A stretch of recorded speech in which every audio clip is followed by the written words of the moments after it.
कौसल्या सुप्रजा रामपूर्वा सन्ध्या प्रवर्तते उत्तिष्ठ नरशार्दूल कर्तव्यं दैवमान्यिकम् कौसल्या सुप्रजा रामपूर्वा सन्ध्या प्रवर्तते उत्तिष्ठ नरशार्दूल कर्तव्यं दैवमान्यिकम् मातः समस्त जगतां मधुकैटभारेः वक्षो विहारिणि मनोहर दिव्यमूर्ते श्रीस्वामिनि श्रुतजनप्रियदानशीले श्रीलक्ष्मणेश दयिते तव सुप्रभातम् मातः समस्त जगतां मधुकैटभारेः वक्षो विहारिणि मनोहर दिव्यमूर्ते श्रीस्वामिनि श्रुतजनप्रियदानशीले श्रीलक्ष्मणेश दयिते तव सुप्रभातम् तव सुप्रभातमरविन्दलोचने भवतु प्रसन्नमुखचन्द्रमण्डले विधिशङ्करेन्द्रवनिताभिवन्दिते यतिराजनाथ दयिते दयानिधे जय जय रामानुजा जय जय रामानुजा जय जय रामानुजा जय जय रामानुजा எய்தற்கரிய மறைகளை ஆயிரம் இந்தமிழார் செய்தற்கு உலகில் வரும் சடகோபனை சிந்தையுள்ளே பெய்தற்கிசையும் பெரியவர் சீரை உயிர்களெல்லாம் உய்தற்குதவும் ராமானுஜன்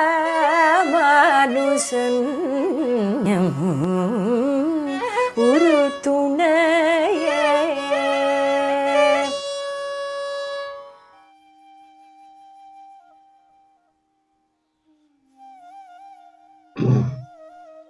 श्रीशैलेशदयापात्रं धीभक्त्यादिगुणार्णवं यतीन्द्रप्रवणं वन्दे रम्यजामातरं मुनिम् लक्ष्मीनाथसमारम्भां नाथयामुनमध्यमाम् अस्मदाचार्यपर्यन्तां वन्दे गुरुपरम्पराम् यो नित्यमच्युतपदाम्बुजयुग्मरुक्मव्यामोहतस्तदितराणि तृणाय मेने अस्मद्गुरोर्भगवतोऽस्य दयैकसिन्धोः रामानुजस्य चरणौ शरणं प्रपद्ये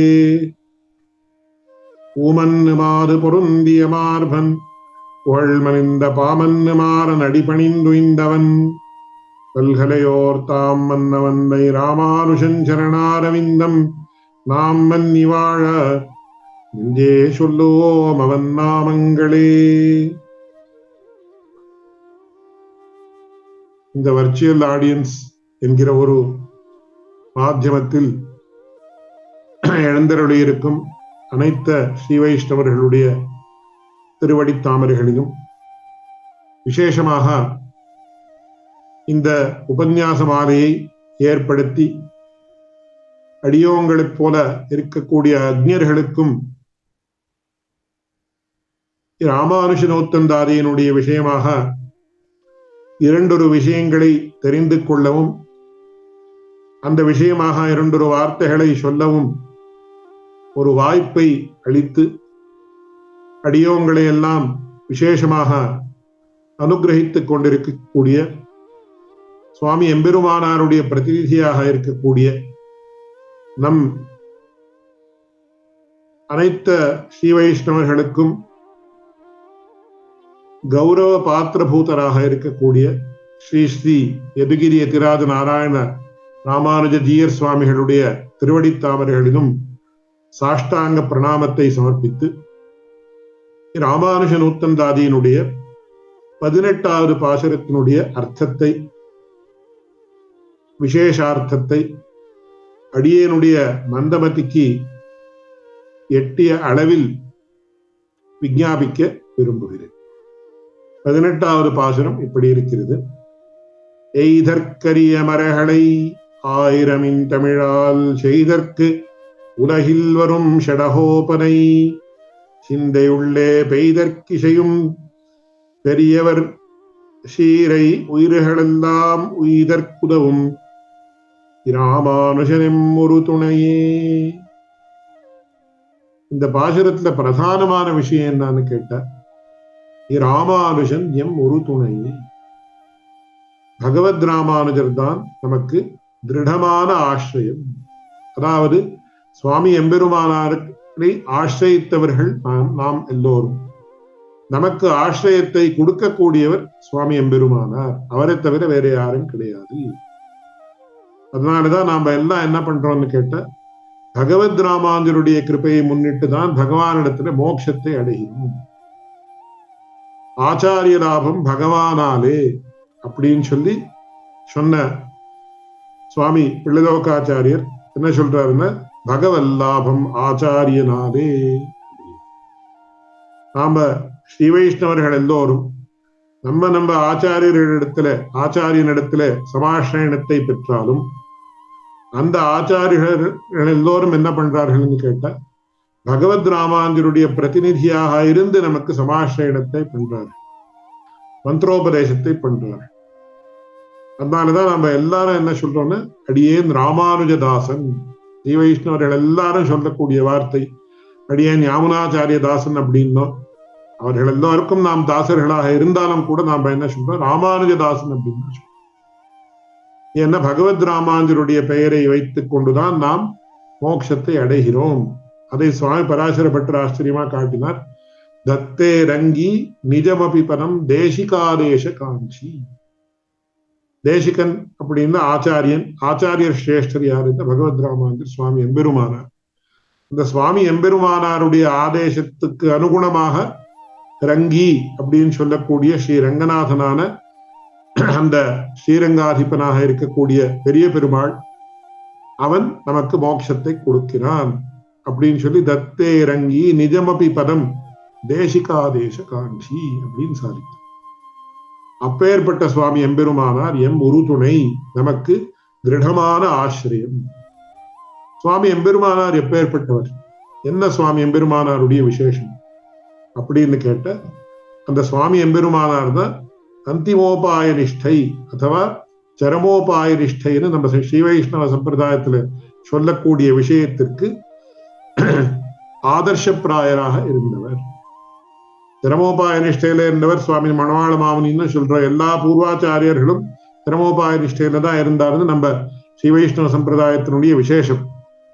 அதுலயும் விசேஷமாக அப்படி இருந்தவர் யாருன்னு சொன்னா சுவாமி எம்பெருமானார்.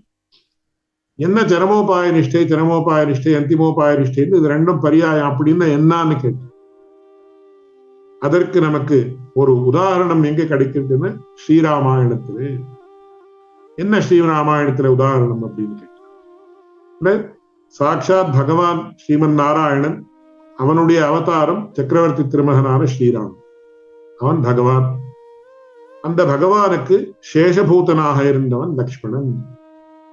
அகம் சர்வம் கரிஷ்யாமி ஜாகிரத ஸ்வபதஷ்சதே பவாம்ஸ்து சஹ வைதேஹ்யா கிரிசானுஷுரம்ஸ்யதே அப்படின்னு பகவானுக்கு சகல விதமான சேவைகளையும் பண்ணின ஒரு பெரிய பாகவதோத்தமர் யாருன்னு கேட்டா நம்ம இளைய பெருமாள்னு சொல்லக்கூடிய லக்ஷ்மணன். இளைய பெருமாள் என்ன பண்ணார் அப்படின்னு கேட்டார், பகவானுக்கு சகல விதமான கைங்கரியம் பண்ணார். அதனால்தான் பகவத் சேஷபூதா, அதாவது பகவத் சேஷத்துவத்திற்கு மூர்த்தி பாவம் ஏற்பட்டால் யாருன்னு கேட்டா அதான் இளைய பெருமாள்னு சொல்லக்கூடிய லக்ஷ்மணன். இது பகவத் சேஷத்துவம்னு சொல்லப்படும். அடுத்தது பகவத் பாரதந்திரியம். பகவான் என்ன சொல்றாரோ அதை அப்படியே கேட்க வேண்டியது. இரண்டாவது கேள்வியே கேட்கக்கூடாது. உனக்கு இப்படி பிடிக்குமா, ஏன் பிடிக்கல, இப்படி பிடிக்காதா, ஏன் பிடிக்காது, இது எதுவும் கேள்வி கேட்க. பகவான் என்ன சொல்றானோ அதை அப்படியே கேட்டு இருக்கணும். இருந்தால் அதுக்கு பகவத் பாரதந்திரியம் அப்படின்னு பேர். அதற்கு இலக்காக இருந்தவர் யாருன்னு சொன்ன பரதாழ்வான். இது பகவத் சேஷத்துவம், பகவத் பாரதந்திரியம். மூன்றாவது தட்டு எதுன்னா பாகவத சேஷத்துவம். நாலாவது தட்டு பாகவத பாரதந்திரியம். பகவானுக்கு சேஷத்துவம் எப்படி உண்டோ, பகவத் சேஷத்துவம் எப்படி நாம அனுசரிக்கணுமோ அப்படி பாகவத சேஷத்துவத்தை அனுசரிக்கணும். பகவத் பாரதந்திரியம் எப்படியோ விசேஷம், அப்படி பாகவத பாரதந்திரியம் அதை விட விசேஷம். இப்படி 4 விஷயங்கள்: பகவத் சேஷத்துவம், பகவத் பாரதந்திரியம், பாகவத சேஷத்துவம், பாகவத பாரதந்திரியம். இது எல்லாவற்றுக்கு காட்டிலும் உயர்ந்ததானது எதுன்னு கேட்டா, பாகவதர்கள் சந்நிதியிலே அச்சித்வத் பரதந்திரராயிருப்பது. அதாவது அச்சித்வத் பாரதந்திரியம், ஜடவத் பாரதந்திரியம் அப்படின்னு சொல்றாங்க. இதற்கு இலக்காக இருந்தவர் யாருன்னு சொன்ன சத்ருக்னாழ்வான். அதனாலதான் இந்த ராமாயணத்துல பாலகாண்டம் முடிந்த உடனே அயோத்தியா காண்டத்துல முதல் ஸ்லோகம் என்ன அப்படின்னு கேட்டார். கச்சதா மாதுல குலம் பரதேன ததானகா சத்ருக்னோ நித்ய சத்ருக்னஹ நீதः பிரீதி புரஸ்கிருதஹ. இங்க வால்மீகி பகவான் ஒரு விசேஷணத்தை உபயோகப்படுத்துற சத்ருக்னாழ்வானுடைய விஷயத்தில். அனகஹா, பாபம் இல்லாதவன். என்ன பாவம் இல்லாதவன் அப்படின்னு ஆச்சரியமா வியாக்கியானம் பண்ற சுவாமி பெரியவாச்சான் பிள்ளை. அவன் பாவம் இல்லாதவன் என்ன பாவம் பண்றதுக்கு என்ன வாய்ப்பு இருக்குன்னு, ஒரு பாவம் பண்ணக்கூடிய வாய்ப்பு இருக்கு. என்ன பாவம் அப்படின்னு, சக்கரவர்த்தி திருமகன் விஷயத்திலே கண் வைக்காமல் இருப்பது, அந்த பாவத்தை அவர் பண்ணலை. அதாவது சக்கரவர்த்தி திருமகனுடைய அழகை பார்க்கவே இல்லையா. ஒருவேளை பார்த்திருந்தால் அதே பாவமா வச்சுக்கணும். ஏன்னா அந்த சக்கரவர்த்தி திருமகனுடைய அழகை பார்த்து விட்டால் அவர்கள் வேற எந்த காரியத்தையும் பண்ண முடியும். அப்படியே வேற யாரையும் பார்க்கவும் முடியாது, கைங்கரியத்தையும் பண்ண முடியாது. ஏன்னா தோள் கண்டார் தோளே கண்டார். ஒரு வாட்டி அந்த சக்கரவர்த்தி திருமகனுடைய ஒரு தோளை பார்த்து விட்டால் வேற எந்த அங்கத்தையும் பார்க்க தோணவே தோணாதுன்னா அந்த தோளையே அப்படியே பார்த்துட்டு இருக்க வேண்டியதா போகுது. அதனால அந்த ராமன் அழகில் கண் வைக்காதிருப்பது, அப்பேற்பட்ட பாவம் பண்ணாதவன் யாருன்னா சத்ருக்னாழ்வான். அந்த சத்ருக்னாழ்வான் அவருக்கு யுதாதித்னு சொல்லக்கூடிய பரதனுடைய மாமா இல்லை. ஏன்னா பரதனுடைய தாயார் கைகேயி, சத்ருக்னனுடைய தாயார் சுமித்ரை. பரதனுக்கு தான் யுதாதித் மாமாவே தவிர சத்ருக்னனுக்கு இல்லை. ஆனா பரதாழ்வான் அந்த கேகய ராஜ்யத்துக்கு எழுந்தருளின சந்தர்ப்பத்துல கச்சதா மாதுல குலம் அப்படின்னு, என்ன சத்ருக்னா நீ கூட வரியான்னு கேட்கவே இல்லை. சத்ருக்னோ நித்ய சத்ருக்னா நீதः பிரீதி புரஸ்கிருதா. நீதஹா அப்படின்னு சொல்றாரு வால்மீகி பகவான். அப்படின்னா என்ன, ஒரு பைய நாம எடுத்துன்னு போற சந்தர்ப்பம், ஒரு ஊருக்கு கிளம்புற சந்தர்ப்பத்தை நாம என்ன பண்றோம், இந்த பைய என்ன பையே நீ வரியான்னு கேட்கிறோமா? நேரா இந்த பைய அப்படியே எடுத்து நாம போயிடும். அதாவது ஒரு அச்சித் வஸ்துவனுடைய விஷயத்துல எப்படி விசேஷமான ஒரு சுவாதந்திரியம் நமக்கு இருக்கோ, அது எப்படி அந்த எஜமானனுக்கு பரதந்திரமாக இருக்கோ, அப்படி சத்ருக்னாழ்வான் ஒரு பாகவதனுடைய விஷயத்துல, அதாவது பாகவத சிரேஷ்டனான பரதாழ்வானுடைய விஷயத்துல அச்சித்வத் பரதந்திரனாக இருந்தான். இதுதான் அந்திமோபாய நிஷ்டை. பாகவதர்கள் சந்நிதியிலே அச்சித்வத் பரதந்திரனாக இருப்பது அப்படின்னு இதுக்குதான் அந்திமோபாய நிஷ்டை, அந்திமோபாய நிஷ்டைன்னு பேரு. அந்த அந்திமோபாய நிஷ்டையில இருந்தவரான நமக்கு முதலாக இருந்தவர் சுவாமி மதுரகவி ஆழ்வார். ஏன்னா அவர் என்ன சொன்னார், பகவானை பத்தி ஒரு பாடலும் பாடல. வேறொன்னும் நான் அறியேன் வேறன் தமிழ் செய்த மாறன் அப்படின்னார். தேவமத்தறியேன் குருகூர் நம்பி அப்படின்னார். ஆனா பகவானுடைய பத்தி ஒரு பாடலையும் பாடாமல் இருந்தாலும் கூட அவரையும் ஒரு ஆழ்வார்களுடைய கோஷ்டியிலே சேர்த்து வைத்தார்கள் நம் பூர்வாச்சாரியர்கள். இதற்காட்டிலும் பெரிய விஷயம் வேற ஒண்ணுமே வேண்டாம். ஏன்னா பகவானை பத்தி பாடினவர்கள் தான் ஆழ்வார்கள் சொல்லணும். ஆனா மதுரகவி ஆழ்வார் அந்த கோஷ்டியில எப்படி சேரலாம்? பாகவதோத்தமரான நம்மாழ்வாரை பத்தியே பாடினால வேற எல்லா ஆழ்வார்களுக்காட்டிலும் அவருக்கு தான் பெருமை அப்படின்னு நம்ம சொல்றோம் ஒரு திருஷ்டியில். அதனாலதான் சில சம்பிரதாயத்துல, அதாவது என்னாச்சாரிய சம்பிரதாயத்திலே சில பேர் அடியேன் மதுரகவி ராமானுஜதாசன் சொல்லக்கூடிய ஒரு பழக்கம் ஏற்பட்டு, அதனால அந்த மதுரகவி ஆழ்வார் தான் முதலாக அந்திமோபாய நிஷ்டையை அனுஷ்டித்து காட்டினவர். அதுக்கப்புறம் எத்தனையோ ஆச்சாரியர்கள் காட்டியிருக்காரு. அதுல உயர்ந்தவர் யாருன்னா சுவாமி எம்பெருமானார். அந்த மதுரகவி ஆழ்வார் எப்பேற்பட்டவர் அப்படின்னு நம்மாழ்வாரை ஆசிரியித்து உஜ்ஜீவித்தவர். அந்த நம்மாழ்வார் எப்பேற்பட்டவர் அப்படின்னு சொன்னார். எய்தற்கரிய மறைகளை ஆயிரமின் தமிழால் செய்தற்குலகில் வரும் ஷடகோபனை. அதாவது எய்தற்கரிய மறைகள், இந்த வேதங்கள் அது ரொம்ப துஷ்பிராபகங்கள். அதாவது வேதத்தை அத்தியனம் அத்தியாபனம் பண்றவதற்கு சில பேருக்கு தான் அதிகாரம். அதை தவிர வேதம் அனந்தாவை வேதாகன்னு சொன்னபடி ரொம்ப விஸ்திருத்தமானது. அதை புரிஞ்சுக்கிறதே ரொம்ப சிரமமான விஷயம். அதை அத்தியனம் பண்றது ரொம்ப பெரிய விஷயம். அதனுடைய அர்த்தத்தை புரிஞ்சுக்கிறது அதை விட பெரிய விஷயம். அந்த அர்த்தத்தை அனுஷ்டிப்பது இன்னும் பெரிய விஷயம். அதனால அது ரொம்ப சிரமம். அதனாலதான் அதை துஷ்பிராபகம்னு சொல்லி வச்சு. அப்பேற்பட்ட மறைகளை, அதாவது இந்த வேதங்களை ஆயிரம் இன்தமிழால் செய்தற்கு உலகில் வரும் ஷடகோபனை.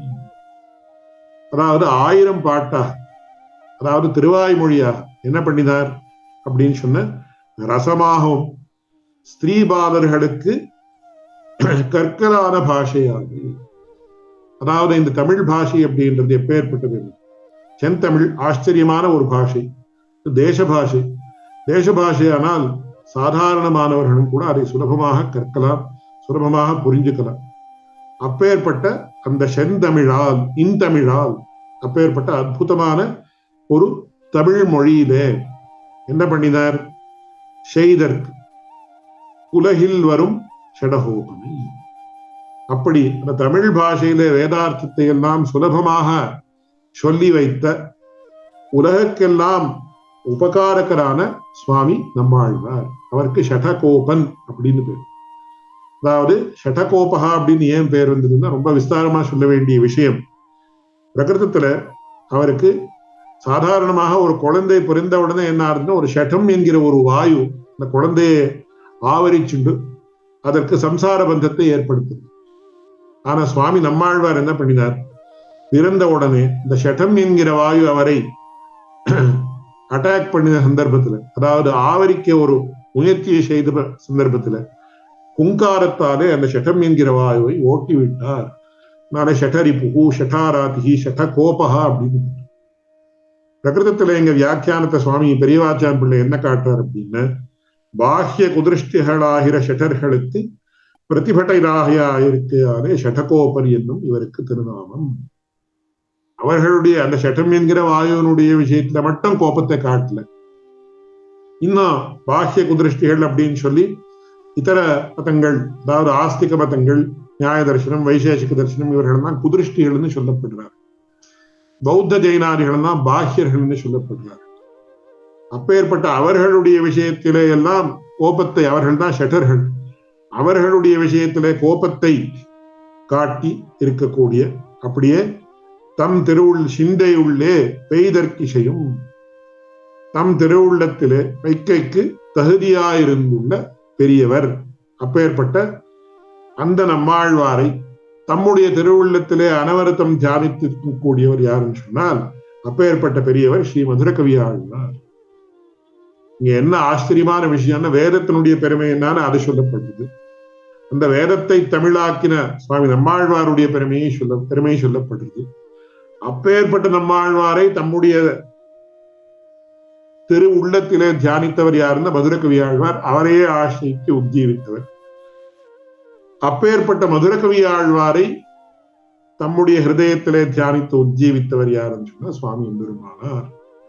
அதனால தம் திருவுள்ளத்திலே வைக்கைக்கு தகுதியா இருந்துள்ள பெரியவர், பிரபாவத்தை உடையவரான சுவாமி மதுரகவி ஆழ்வார். அவருடைய அவருடைய பெருமை என்ன அப்படின்னு கேட்டார். ஞானாதி குணங்கள். எப்பேற்பட்ட ஆச்சரியமான விஷயம். யாரை ஆசிரியக்கணும்னு நமக்கு சாதாரணமா தெரியவே தெரியாது. சுவாமி மதுரகவி ஆழ்வார் என்ன பண்ணார்? எங்கேயோ அயோத்தியக்கு பக்கத்துல இருந்தார். அங்கேருந்து வந்து இந்த ஆழ்வார் திருநகரியில எழுந்தருடைய இந்த நம்மாழ்வாரையே தமக்கு சர்வஸ்வம் என்று பாவித்து அவரை ஆசிரியித்தார். அதனால அதற்கு அனுகுணமான ஞானம் இத்தியாதி குணங்கள் எல்லாம் அவரிடத்துல இருந்தது. அப்பேற்பட்ட சீரை உயிர்களெல்லாம் உயிர்க்கு உதவும் இராமானுஷன். அப்படி இருக்கக்கூடிய சகலாத்மாக்களுடைய உஜ்ஜீவனார்த்தமாக உபகரித்துள்ளாமிருக்கும் சுவாமி எம்பெருமானார். அதனால அப்பேற்பட்ட மதுரகவி ஆழ்வாரை தம்முடைய ஹிருதயத்துல வைத்து பாவித்தவர் யாருன்னு சொன்னா சுவாமி எம்பெருமானார். இங்கு எத்தனை விதமான ஒரு காஷ்டைகள், அதாவது உத்கிருஷ்டமான விஷயங்கள் காட்டப்படுறதுன்னு பார்க்கலாம். அதாவது முதல்ல வேதத்தினுடைய பெருமை, அந்த வேதத்தை நமக்கு எல்லோருக்கும் புரியும்படியாக காட்டினவர் சுவாமி நம்மாழ்வார். அந்த நம்மாழ்வாருடைய பெருமையும் விஸ்தாரமா சொல்லப்படுகிறது. அப்பேற்பட்ட நம்மாழ்வாரை ஆசிரியித்து உஜ்ஜீவித்தவர் சுவாமி மதுரகவி ஆழ்வார். அந்த மதுரகவி ஆழ்வாரை ஆசிரியித்து உஜ்ஜீவித்தவர் யாருன்னு சொன்னால் சுவாமி எம்பெருமானார்.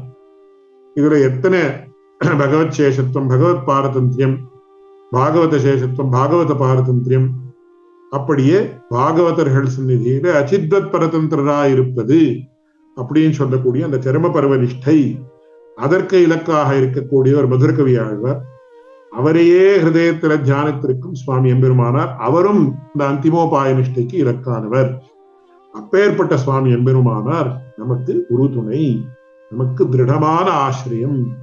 அவரை நம்பிதான் நாம இந்த சம்சார பந்தனத்தை தாண்டி வைகுண்டத்தை அடைய போகிறோம், அதுல எந்த சந்தேகமும் கிடையாது அப்படின்னு சொல்லி அப்பேற்பட்ட எம்பெருமானாரையே ஆசிரியித்து நாம் ஜீவிப்போம் அப்படின்னு சொல்லி இந்த பாசுரத்தினுடைய அர்த்தம். எய்தற்கரிய மரகடை ஆயிரமின் தமிழால் பெய்தற்குலகில் வரும் ஷடகோபனை சிந்தையுள்ளே பெய்தற் இசையும் பெரியவர் சீரை உயிர்களெல்லாம் உய்தற்குதவும் ராமானுஷனின் ஒரு துணையே அப்படின்னு சொல்லி இந்த பாசுரத்தினுடைய அர்த்தம். 10-15 நிமிஷத்துக்குள்ள ஒரு பாசுரத்தினுடைய அர்த்தத்தை சொல்லி அதை ரெக்கார்ட் பண்ணி அனுப்பணும்னு சொல்லி ஜீயர் சுவாமியினுடைய மகத்தான ஆக்ஞை. அதற்கு அனுகுணமாக அடியேனுக்கு தெரிந்த அளவில், அடியேனுக்கு விசேஷமாக திவ்ய பிரபந்தத்துல பிரவேசம் கிடையாது, இருந்தாலும் கூட ஜீயர் சுவாமியினுடைய ஆக்ஞையே பிரதானமாக முன்னிட்டு அடியேனுக்கு தெரிந்த அளவிலே இந்த பாசுரத்தினுடைய அர்த்தத்தை விவரித்திருக்கிறேன். இதுல எந்த குற்றம் குறைகள் இருந்தாலும் கூட அது அடியேனுடையது எனக்கு க்ஷமித்தருளி, ஏதாவது ஒரு திராட்சியமான விஷயம் இருந்தால் அது அடியனுடைய ஆச்சாரிய அனுகிரகம் அப்படின்னு பாவிக்கணும்னு சொல்லி மறுபடியும் பகவத் ராமாந்தருடைய ஒரு பிரதிநிதியாக இருக்கக்கூடிய நம் எதுகிரி எதிராஜ ராமாந்த ஜீயர் சுவாமிகளுடைய திருவடி தாமரைகளிலும் அனைத்து ஸ்ரீ வைஷ்ணவர்களுடைய திருவடி தாமரைகளிலும் சாஷ்டாங்க பிரணாமத்தை சமர்ப்பித்து விரமிக்கிறேன். ஸ்ரீமதே ராமானுஜாய நமः. சேத்ராமானுஜேத்யேஷா சதுரா சதுரக்ஷரி காமவஸ்தாம் பிரபத்யந்தே ஜந்தவோஹம் தமாத்ருஷः புண்ணியாம்போஜ விகாசாய பாபத்வாந்தக்ஷயாய ச ஸ்ரீமான் ஆவிரபூத் பூமௌ ராமானுஜ திவாகரः த்ரிணீகிருத விரிஞ்சாரி நிரங்குஷ விபூதயः ராமானுஜ பதாம்போஜ சமாஸ்ரேண சாலினः. ஒரு பெரும் செல்வமும் தந்தையும் தாயும் உயர் குருவும் பெரிதரு பூமகள் நாதனும் மாறன் விளங்கிய சீர் நெறி தரும் செந்தமிழாரணமே என்று நிலத்தோர் அரிதர நின்ற ராமானுசன் எனக்கு ஆரமுதே. ஸ்ரீமதே ராமானுஜாய நமः. 19வது பாசுரம். ஒரு பெரும் செல்வமும் தந்தையும் தாயும் உயர்குரும் பெரிதரு பூமகள் நாதனும் மாறன் விளங்கிய சீர் நெறிதரும் செந்தமிழாரணமே என்று இந்நீநிலத்தோர் ஹரிதரன் ராமானுஷன் எனக்காரமுதே.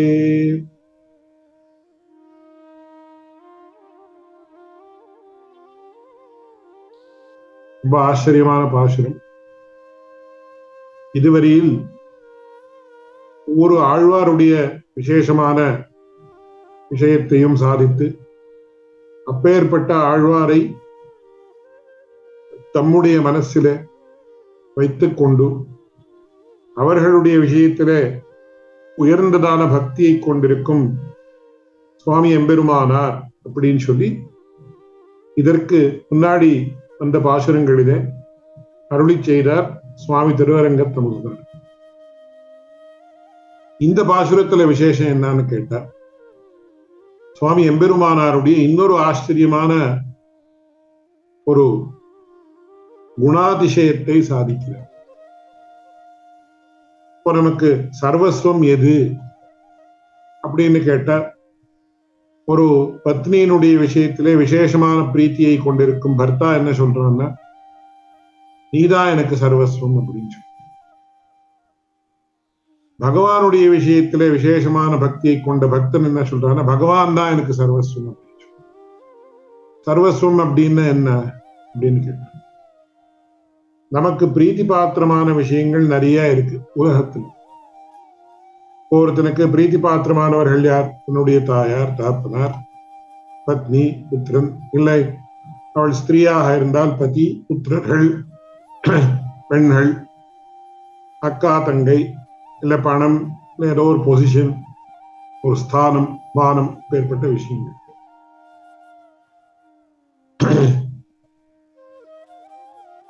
நமக்கு கத்தியத்திரயத்துல சுவாமி ஒரு ஸ்லோகத்தை உதாரித்து காட்டுற, त्वमेव माता च पिता त्वमेव त्वमेव बन्धुश्च सखा त्वमेव त्वमेव विद्या द्रविणं त्वमेव त्वमेव सर्वं मम देव देवा. அதாவது பகவானை குறித்து சாதிக்கிறார். त्वमेव माता च पिता त्वमेव, எனக்கு தாயும் நீதான், தந்தையும் நீதான். எனக்கு விசேஷமான ஒரு சிநேகிதன், மித்ரன், தோழன்னு தமிழ்ல சொல்றோம். அப்பேற்பட்ட சகா துவமேவ, துவமேவ வித்யா திரவிணன், எனக்கு வித்யன் நீதான், என்னுடைய பணம் ஐஸ்வர்யமும் நீதான். இப்படி எனக்கு எல்லா விஷயமும் நீதான் அப்படின்னு துவமேவ சர்வம் மம தேவ தேவா அப்படின்னு பகவானுடைய விஷயத்துல சுவாமி எம்பெருமானார் சாதிக்கிறார். இப்படி பகவானுடைய விஷயத்துல சாதிக்கிறது நமக்கு ஓரளவுக்கு தெரிஞ்ச விஷயம். பாகவதர்களுடைய விஷயத்துல சாதிக்கிறதும் ஓரளவுக்கு தெரிஞ்ச விஷயம். ஆனால் ஒரு கிரந்தத்துக்கு இந்த மாதிரி ஸ்தானம் கொடுக்கலாமா அப்படின்னு கேட்டா, சாதாரணமாக அந்த மாதிரி கொடுத்ததா நமக்கு தெரிய வரல. இந்த ஒரு முக்கியமான விஷயத்தை இந்த சமயத்தை நாம ஞாபகப்படுத்திக்கிறோம். சாதாரணமா பகவானுடைய அவதாரங்கள் அப்படின்னு சொன்ன மத்ஸ்யாவதாரம், கூர்மாவதாரம், தசாவதாரங்கள் பிரசித்தமா சொல்லப்படுது. அதை தவிர பாகவதத்துல 24 அவதாரங்கள், ஹயக்ரீவ அவதாரம், ஹம்சாவதாரம், இப்படி இன்னும் எத்தனையோ அவதாரங்கள் சொல்லப்படுது. அதை தவிர வேற பிரகிருஷ்டமான கிரந்தங்களிலே பகவானுக்கு அனந்தாவதாரங்கள் உண்டு. எத்தனை அவதாரங்கள் பகவானுக்கு உண்டு நமக்கே தெரியாது அப்படின்னு சொல்ற விஷயம். ஆனா கிரந்த ரூபமான ஒரு அவதாரம் உண்டு பகவானுக்கு சொல்றது ஒரு இன்னொரு பெரிய விசேஷம். அது என்னன்னா, நேராக ஸ்ரீமத் பாகவதமே பகவானுடைய அவதாரம், பாகவதமே பகவத் ஸ்வரூபம் அப்படின்னு சொல்லி சிறந்த வித்வான்கள் காட்டுறார்கள். பகவானான ஸ்ரீகிருஷ்ணன், பரமாத்மாவான ஸ்ரீமன் நாராயணனுடைய பூர்ண ரூபம், பூர்ணாவதாரம்னு பேருது. அந்த பூர்ணாவதாரமானுடைய ஆன கிருஷ்ணனுடைய இன்னொரு அவதாரம் பாகவதம் அப்படின்னு பகவானே பாகவத கிரந்தமாக அவதரித்தான் அப்படின்னு சொல்லி ஸ்ரீமத் பாகவதத்திலேயே சொல்லு. அதனால பகவான் கிரந்த ரூபமாக அவதரித்து ஏற்பட்ட கிரந்தம் ஸ்ரீமத் பாகவதம். அந்த பாகவதத்தினுடைய விஷயத்துல விசேஷமான ஒரு கௌரவத்தை உடையவர்கள் நம் பூர்வீகர்கள். எதற்காக அதை இங்கே சொல்ல வரேன் அப்படின்னு சொன்ன, ஒரு கிரந்தமே தமக்கு சர்வஸ்வம்னு பாவிக்கிறது உண்டான்னு கேட்ட உண்டுன்னு நமக்கு இங்க இந்த உதாரணத்தால தெரியும். அது எந்த கிரந்தம் அப்படின்னு சொன்னா, அது சுவாமி நம்மாழ்வாருடைய திருவாய்மொழி. அந்த திருவாய்மொழியே தமக்கு சர்வஸ்வம் அப்படின்னு பாவித்தவர் யாருன்னா சுவாமி எம்பெருமானார். சர்வஸ்வம்னா என்ன அப்படின்னு கேட்ட, உரு பெரும் செல்வமும் தந்தையும் தாயும் உயர் குருவும் வெறிதரு பூமகள் நாதனும் இதெல்லாம் எது உரு பெரும் செல்வம், அத்தியாச்சரியமான ஒரு பெரும் நிரவதிகமான செல்வம் சம்பத்து. குரு அப்படின்னு அத்தியாச்சரியமாக இருக்கக்கூடிய என்ன, அதனுடைய பெருமைகள் என்ன அப்படின்னு, அது ஹிதகரம், பிரியகரம், அஜ்ஞாத ஞாபகம், பிராபிய பிராபகங்களும் ஆக இருக்கக்கூடிய ஒரு ஆச்சரியமான கிரந்தம். அதாவது நமக்கு பிரியம் அப்படின்னால் தற்காலத்துல சந்தோஷம் உண்டு பண்ணக்கூடிய ஒரு வஸ்து. ஹிதம் அப்படின்னு சொன்ன காலத்துக்கு அப்புறம் நமக்கு நல்லதை உண்டு பண்ணக்கூடிய ஒரு விஷயம் ஹிதம் அப்படின்னு சொல்லும். உதாரணத்துக்கு சொல்லணும்னா பகவத்கீதையில சொல்ற என்ன சொல்லப்படுறதுன்னா, எத்ததக்ரே விஷமிவ பரிணாமே அமிர்தோபமம் அப்படின்னு. ஹிதம் அப்படின்னா இப்போ நமக்கு ரொம்ப கசக்கும், ஆனா கொஞ்சம் நாளைக்கு அப்புறம் அது என்னன்னு ரொம்ப மதுரமா தெரியும். அப்படி எத்தது அக்ரே விஷமிவ பரிணாமே அமிர்தோபம், அதை ஹிதம் ஹிதம்னு சொல்றார்கள் நம்ம சாஸ்திரங்கள். அப்படி ஹிதகரம் பிரியகரம். அதுக்கப்புறம் இன்னொரு பெரிய விஷயம் என்னன்னு நம்ம பூர்வாச்சாரியர்கள் வியாக்கியானம் பண்றாங்க. எந்த விஷயம் நமக்கு தெரியாதோ அந்த விஷயத்தை எல்லாம் தெரியப்படுத்தக்கூடிய ஒரு கிரந்தம். அது பகவானை நமக்கு பகவத் சம்பந்தம் ஏற்படுத்தக்கூடிய கிரந்தம். அதுவே நமக்கு பிராபியம், அதுவே நமக்கு பிராப்தம். பகவத் சம்பந்தம் ஏற்பட்டதுக்கு அப்புறம் என்ன பண்ண போறோம், அது நாம் பகவானுடைய சரணாகத்தில நாம் மூழ்கி இருக்க போறோம்.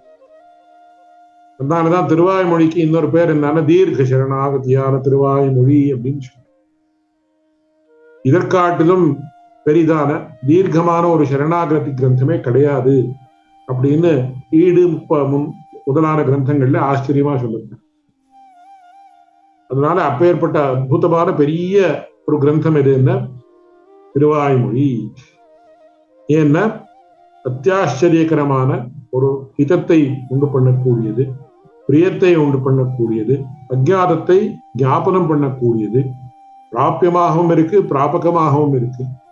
இந்த எல்லா பெரிய ஒரு குணங்களும் எதுக்கு இருக்குன்னா அந்த திருவாய்மொழி கிரந்தத்திற்கு இருக்கு. அதனால அதுதான் உரு பெரும் செல்வம், பெரிய சம்பத்து.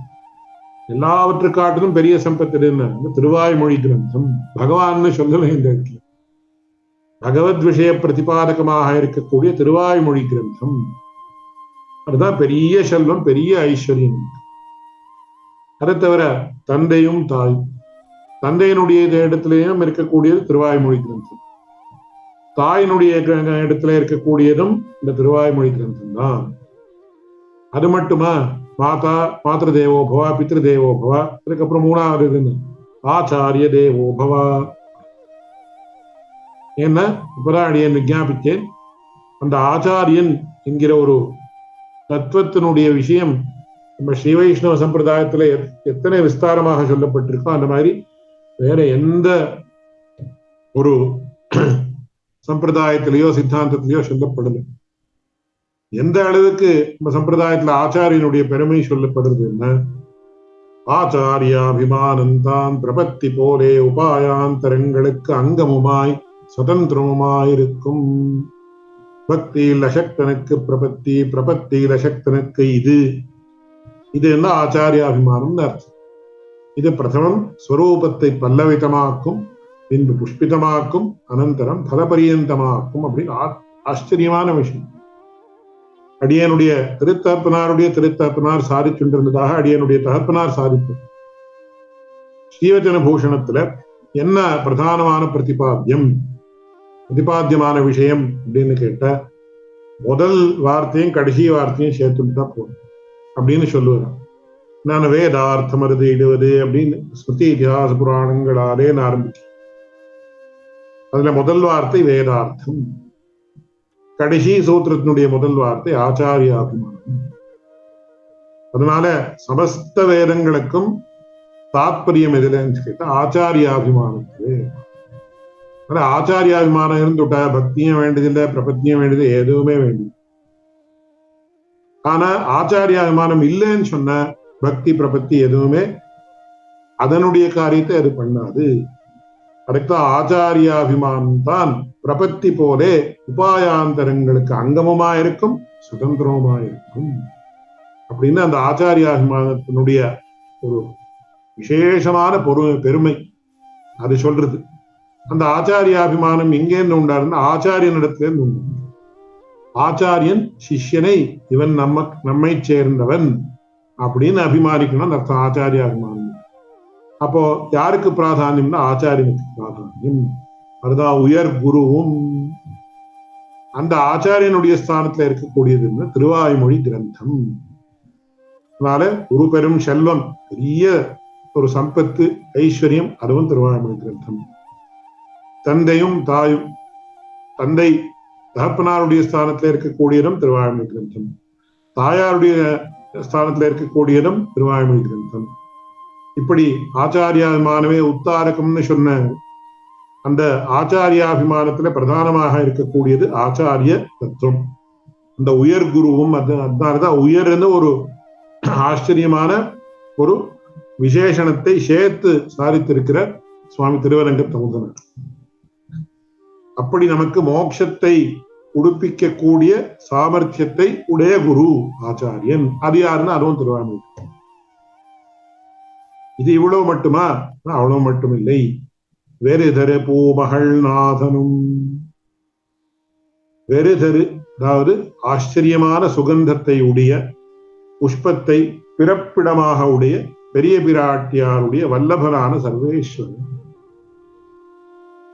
ஒரு பெரிய விஷயம் நாம எல்லாம் ஞாபகப்படுத்திக்கணும்னு அடியனுடைய தகப்பனார் சாதிப்பது. ஒரு புஷ்பம் பகவானுக்கு அர்ப்பிக்க தகுதியாக இருக்கணும், தகுந்ததாக இருக்கணும் அப்படின்னு கேட்டா அதுல என்ன பிரதானமான விஷயம் அப்படின்னா மனம். அதுல விசேஷமான ஒரு சுகந்தம் இருக்கணும். சுகந்தம் இல்லாமல் இருக்கக்கூடிய புஷ்பத்தை பகவானுக்கு அர்ப்பிக்க கூடாது. அதனாலதான் இந்த காலத்துல எத்தனையோ பேர் இந்த கனகாம்பரம்னு ஒரு புஷ்பத்தை, சிவப்பாக இருக்கக்கூடிய ஒரு புஷ்பத்தை அர்ப்பிக்கிறார். அடியனுடைய தகப்பனார் அடிக்கடி சொல்லுவார், அதை சமர்ப்பிக்க கூடாது, ஏன்னா அதுல கந்தமே கிடையாது, சுகந்தம் கிடையவே கிடையாது. ஆனால் பார்க்கறதுக்கு ரொம்ப அழகா இருக்கும் அப்படின்னு சொல்லி சில பேர் சமர்ப்பிக்கிறார். ஆகம திருஷ்டியா கூடாதுன்னு சொல்லுவார். அதனால இங்க எதுக்காக வெறிதரு பூமகள் நாதனும், அதாவது பரிமளித்தமான புஷ்பத்தை இருப்பிடமாக உடையது.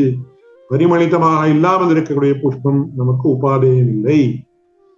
பரிமளம் இல்லாமல் இருக்கக்கூடிய புஷ்பம் நாம எந்த காரணத்துக்கும் உபயோகப்படுத்தவே கூடாது. விசேஷமாக பகவத் ஆராதனத்துலன்னு சாதாரணமா நம்ம சொல்ற விஷயம்.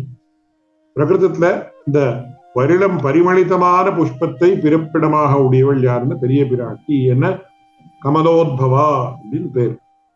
பத்மாசினி, பத்மபிரபாம் அப்படின்னு சொல்லி பத்மஹஸ்தாம், பத்மாட்சியும், பத்மசுந்தரீம், பத்மோத்பவாம், பத்மமுகீம் அப்படின்னு சொல்லி எத்தனை விதமான ஒரு அசோசியேஷன்ஸ், சம்பந்தங்கள் கமலத்தோட. பத்மத்தை ஆசனமாக உடையவள், பத்மத்தை அலங்காரமாக உடையவள். அப்படி எத்தனையோ அந்த பத்மத்துக்கும் பிராட்டிக்கும் விசேஷமான ஒரு சம்பந்தம். அந்த பத்மம் அதுல வரக்கூடிய ஒரு ஆச்சரியமான சுகந்தம் வேற எந்த தாமரை பூல எப்படி வருதோ அது எந்த பூலையும் கிடையாது. அதை தவிர இன்னும் எத்தனையோ விசேஷங்கள் தான் உண்டு அந்த தாமரை பூ. அப்பேற்பட்ட பூ, வெறிதரு பூ. அந்த பூவினுடைய மகள் பெரிய பிராட்டி, அவளுடைய நாதன் யாருன்னா சர்வேஸ்வரான ஸ்ரீமன் நாராயணன். அதுவும் யாருன்னு சொன்ன மாறன் விளங்கிய சீர் நெறிதமிழ் செந்தனம் செந்தமிழ் ஆரணமே. இந்த பகவானும் யாருந்த திருவாய்மொழி தான். திருவாய்மொழி காட்டும் மிகுந்ததான பகவத் தத்துவம் கிடையாது. அது எதுன்னு சொன்ன அதுதான் மாறன் அப்படின்னு நம்மாழ்வார். அவர் விளங்கிய பகவத் பிரசாரத்தாலே தமக்கு பிரகாசித்த ஷீர் நெறிதரும் செந்தமிழ் ஆரணம். அதாவது ஷீர் நெறிதரும் அப்படின்னா என்ன? பரபக்தி ஆதி சுவாவங்களினுடைய அடைவிலே உபகரித்தருளினா. நமக்கு 3 விஷயங்கள், பரபக்தி, பரஜானம், பரமபக்தின்னு சொல்றோம். அதனுடைய ஒவ்வொரு விஷயத்துக்கும் என்ன வித்தியாசம் அப்படின்னு ஆச்சரியமான விஷயம். பரபக்தின்னா என்ன, பரஜானம் அப்படின்னா என்ன, பரமபக்தின்னா என்ன, பரபக்திக்கும் பரமபக்திக்கும் என்ன வித்தியாசம் அப்படின்னா ரொம்ப பெரிய விஷயம். ரொம்ப விஸ்தாரமாக விஞ்ஞாபிக்க வேண்டிய விஷயம். அடியேன் இப்ப அந்த விஷயத்தை விவரிக்க போகுது. ஆனா அந்த ஷீர் நமக்கு பெரிய ஒரு உபகாரத்தை பண்ணின ஷீர் நெறி தரும் அப்படின்னு அந்த பரபக்தியாதி சுவாவங்களை அனுகிரகித்து உபகரித்தருளின ஒரு விஷயம் எதுன்னா செந்தமிழ் ஆரணம். செந்தமிழ் அப்படின்னு ஆச்சரியமான ஒரு தமிழ். இதனுடைய விஷயமெல்லாம் ரொம்ப விஸ்தாரமா நம்ம பூர்வாச்சாரியர்கள் எழுதி இருக்கிறார்கள். முன்னாடி ஒரு காலத்துல ஒரு கிரந்தத்திற்கு விசேஷம் பாரம்யம் உண்டா இல்லையா, அதற்கு பாவித்ரியம் உண்டா இல்லையா அப்படின்னு சொல்லி ஒரு தமிழ் சங்கம்னு இருந்துதான். தமிழ் சங்கம் அப்படின்னா அந்த தமிழ் சங்கத்துல பெரிய பெரிய தமிழ் புலவர்கள் தான் இருந்தார்களாம். அந்த புலவர்கள் எதை பிரமாணமாக எடுத்துக்கிறார்களோ அந்த தமிழ் பாசுரங்கள் தான் நமக்கு உபாதேயம்னு ஒரு காலத்துல பாவித்திருந்தார்களாம். அப்படி அந்த சமயத்துல அதனால்தான் சங்கத்தமிழ் மாலை அப்படின்னு ஆண்டாள் பாடியிருக்கான்னு சொல்லி பூர்வாச்சாரியர்கள் அனுகிரகிக்கிறார்கள். அப்படி நம்மாழ்வாருடைய அந்த திருவாய்மொழிக்கு ஒரு விசேஷமான ஸ்தானம் உண்டா அப்படின்னு ஒரு சர்ச்சை ஏற்பட்ட சந்தர்ப்பத்துல என்ன பண்ணினான்னா, அந்த காலத்துல இருந்து நம்ம ஸ்ரீ வைஷ்ணவோத்தமர்கள் ஒரு ஓலையில ஒரே ஒரு வார்த்தையை எழுதி அதை ஒரு தீர்த்தத்துல சேர்த்துட்டாங்க. கண்ணன் கழலினை அப்படின்னு ஒரு வார்த்தை. கண்ணன் கழலினை மண்ணும் மனை தின்னும் நாரணமேன்னு நமக்கு ஆச்சரியமான ஒரு பதிகம் கண்ணன் கழலினைன்னு ஆரம்பிக்குது 10ஆம் பத்துல. இந்த கண்ணன் கழலினைன்னு ஒரே ஒரு வார்த்தையை ஒரு ஓலையில எழுதினான். அந்த ஓலையில எழுதிட்டு அதை அப்படியே தீர்த்தத்துல சேர்த்துட்டான்.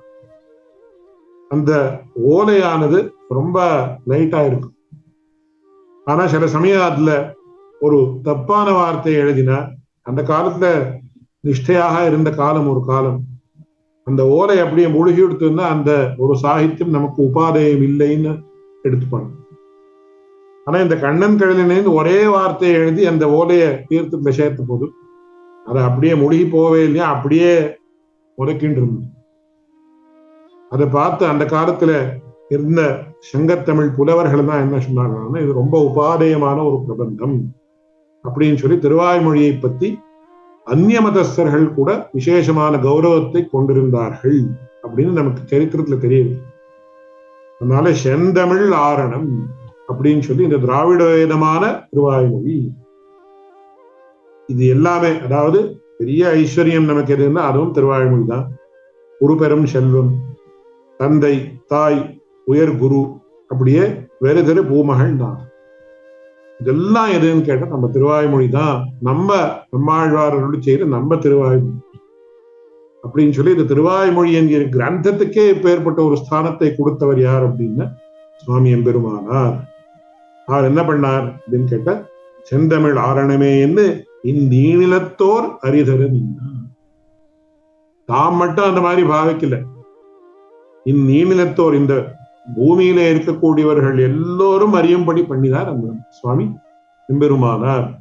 அதனாலதான் முதல் பாசுரத்திலே என்ன சொல்றார் சுவாமி ஔதனார்னு கேட்ட, மாறன் அடிபணிந்து உய்ந்தவன்.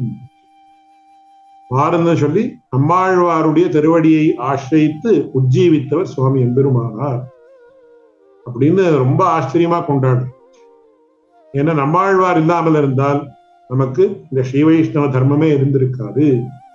அதனாலதான் நமக்கெல்லாம் கூட்டஸ்தர் யார், இந்த பிரபஞ்ச கூட்டஸ்தரா நம்மாழ்வார் சம்பாவனைன்னு எடுக்க. நாம் எல்லோரும் பிரபன்ன ஜனர்கள், நமக்கெல்லாம் கூட்டஸ்தர் முதல்வர் யார் அப்படின்னு கேட்டு நம்மாழ்வார். அப்பேற்பட்ட நம்மாழ்வாருக்கு எத்தனையோ விசேஷங்கள் உண்டு. அடியனுடைய ஆச்சாரியன் அடிக்கடி சாதிப்பார், நம்மாழ்வாருடைய விசேஷம் ஒரே ஒரு அற்புதமான விஷயம் நாம என்ன கவனிக்கணும்னா, ஆழ்வார்களுடைய ஒரு லிஸ்ட்லயும் நம்மாழ்வார் விசேஷமாக ஆதரிக்கப்படுறார், ஆச்சாரியர்களுடைய லிஸ்ட்லயும் நம்மாழ்வார் விசேஷமாக ஆதரிக்கப்படுறார். இது ஒரே ஒரு ஆழ்வார் தான் ஆச்சாரியராகவும் இருக்கிறார். வேற எந்த ஆழ்வாரும் நம்ம ஆச்சாரியர்களுடைய அந்த பரம்பரையில சேருங்க. அப்படியே வேற எந்த ஆச்சாரியம் நம்ம ஆழ்வாருடைய பரம்பரையில சேருங்க. நம்மாழ்வாருக்கு எத்தனை விசேஷங்கள் சொன்னாலும் போராது. அப்பேற்பட்ட நம்மாழ்வார், அவருடைய மாறன் அப்படின்னு அவருக்கு பேர், அவருடைய அடிபணிந்து உய்ந்தவன் அப்படின்னு சாதிக்கிறார். அந்த நம்மாழ்வாரை அடிபணிந்தவர் ஆகையாலே இந்த நம்மாழ்வாருடைய மகா கிரந்தமாக இருக்கக்கூடிய திருவாய்மொழியே தமக்கு எல்லாம் ஐஸ்வர்யமும் அதுதான், தந்தையும் அதுதான், தாயும் அதுதான், ஆச்சாரியனும் அதுதான், பகவானும் அதுதான். இனிமே வேற சொல்ல வேண்டியது என்ன அப்படின்றது தாம் மட்டும் அறியாமல் இந்த உலகத்தில இருக்கக்கூடியவர்கள் எல்லோரும் அறியும்படி பண்ணினார் யாரு? நம்ம சுவாமி எம்பெருமானார். அதனால இந்நீடிதத்தோர் ஹரிதர நின்ன இராமானுஷன், அப்பேற்பட்ட இந்த சுவாமி எம்பெருமானார் எனக்கு ஆரம்பது. அடியேன் ஒரு பக்தியார அனுபவிக்கணும் அப்படின்னு சொன்ன யாரை அனுபவிப்பேன்? அடியனுடைய ஆச்சாரியராக இருக்கக்கூடிய சுவாமி எம்பெருமானாரை. அந்த எம்பெருமானார் பெயர்பட்டவர் நம்மாழ்வாரை அடிபணிந்தவர். என்ன எப்படி உயர்ந்தார் அப்படின்னு கேட்டார். நம்மாழ்வாருடைய கிரந்தமே தமக்கு சர்வஸ்வமும் அப்படின்னு ஒரு பெரிய ஒரு ஆச்சரியமான மனப்பான்மையை கொண்டிருந்தவர் சுவாமி எம்பெருமானார். அப்பேற்பட்ட சுவாமி எம்பெருமானாரை நான் அனுபவிக்கிறேன். அவர் எனக்கு சர்வஸ்வம் அப்படின்னு சொல்லி சுவாமி திருவரங்கத்தமுதனார் ஆச்சரியமாக இந்த 19வது பாசுரத்தை காட்டுற. ஒவ்வொரு பாசுரத்திலையும் சுவாமி எம்பெருமானாருடைய ஒவ்வொரு விசேஷத்தை காட்டி இதற்கு பிரபன்ன காயத்ரி அப்படின்னு சொல்லி முனிதண்ட 108 சாவித்திரி என்னும் நுண்பொருள் அப்படின்னு இந்த சொல்லப்படக்கூடிய இந்த ராமானுஜனுந்தாரி ஆச்சரியமான கிரந்தம். இதுலயும் இன்னொரு பெரிய விஷயம், எப்படி சுவாமி மதுரகவி ஆழ்வார் பகவானை பத்தி ஒரு பாசுரத்தையும் பாடாமல் இருந்தாலும் 10 பாசுரங்களை நம்மாழ்வார் விஷயமாக பாடினாலும் அந்த 10 பாசுரங்களையும் எப்படி நம்ம திவ்ய பிரபந்தத்திலே சேர்த்து வைத்து அவரையும் ஆழ்வாராக சேர்த்தார்கள். அப்படி சுவாமி எம்பெருமானாருடைய விஷயமாகவே இருக்கக்கூடிய ராமானுஜனோத்தந்தாதியையும் நம் பூர்வாச்சாரியர்கள் 4000 திவ்ய பிரபந்தங்களிலே ஒரு பாகமாக சேர்த்திருக்கிறார்கள். இதுவும் நம்ம ஸ்ரீ வைஷ்ணவ சம்பிரதாயத்தினுடைய ஒரு பெரிய ஆச்சரியமான விஷயம். அதனால கடைசியில என்ன, யாராவது பரமபதித்தாலும், யாராவது பிறந்தாலும், எந்த நல்ல காரியம் நடந்தாலும், எந்த ஒரு லௌகிகமான திருஷ்டியில அபர காரியம் நடந்தாலும், எதுலயும் கடைசியில எது என்ன, எல்லாம் ராமானுஜன் பாதிக்கும். யாராவது பிறந்து ஏதாவது ஒரு நல்ல காரியம் பண்ணாலும் சரி, நம்ம திருவாய்மொழி ராமானுஜன் உபதேசத்தினால எந்த கிரந்தங்களை சொல்லிதான் நம்ம சாத்து வரை பண்றோம். யாராவது பரமபதித்தாலும் கூட நாம கடைசியில சொல்லக்கூடிய கிரந்தம் இருந்த ராமானுஜன் தான். அப்படி இந்த ராமானுஜனுக்கு இருக்கக்கூடிய பெருமை எந்த ஒரு திருஷ்டியில இதுக்கு இருக்கக்கூடிய பெருமை வேற எந்த திவ்ய பிரபந்தத்துக்கும் கிடையாதுன்னு நாம சொல்லுவோம். ஏன்னா இதுவும் இன்னொரு திருஷ்டியில அந்திமோபாய நிஷ்டைக்கு இன்னொரு உதாரணம். அதனால இதை பத்தி எவ்வளவு பெருமை சொன்னாலும் போராது. இந்த பெருமை அபரிமிதமாக இருப்பதாலும், அடியேனுடைய ஞானம் மிகச் சிறிதாக இருப்பதாலும், அடியேனுக்கு தெரிந்த அளவிலே இந்த ஒரு பாசுரத்துக்கு 2 வார்த்தைகளிலே அர்த்தத்தை விஞ்ஞாபித்திருக்கிறேன். இதில் எந்த குறை இருந்தாலும் க்ஷமித்தருள வேண்டுமாய் பிரார்த்திக்கிறேன். அடியேனுக்கு இந்த ஒரு வாய்ப்பை அளித்த அடியேனுடைய விஷயத்துல அபரிமிதமான கிருபையை உடையவராய் சமஸ்த லோகங்களுக்கும் பகவத் ராமானுஜருடைய ஒரு சந்தேசத்தை ஆச்சரியமான ரீதியிலே அவருடைய விக்கிரகங்களை அநேக இடங்களிலே பிரதிஷ்டை செய்யக்கூடிய ஒரு காரியத்தாலும், அவருடைய கிரந்தங்களை அனவரத்தமாக எல்லா இடத்திலையும் பிரசாரம் பண்றதற்கும் ஏற்படுத்தி, அதனாலேயும் அப்படியே அவருடைய குணங்கள் வெவ்வேறு ரீதியில உலகத்தோர் எல்லோருக்கும் தெரியும்படி பண்ணிட்டு இருக்கக்கூடிய, நம் எல்லோருக்கும் ஆசிரியராக இருக்கக்கூடிய, நம்ம எல்லோரிடத்திலையும் விசேஷமாக அடியேனிடத்துல ஒரு அனுகிரக விசேஷத்தை கொண்டிருக்கக்கூடிய ஸ்ரீ ஸ்ரீ யதிகிரி யதிராஜ ராமானுஜ நாராயண ஜீயர் சுவாமிகளுடைய திருவடி தாமரைகளிலும் அனைத்து ஸ்ரீ வைஷ்ணவர்களுடைய திருவடி தாமரைகளிலும் தண்டம் சமர்ப்பித்து இந்த ஒரு வாக் புஷ்பத்தை அவருடைய திருவடி தாமரைகளில் சமர்ப்பித்து நிறைவடைகிறேன். ஸ்ரீமதே ராமானுஜாய நமः.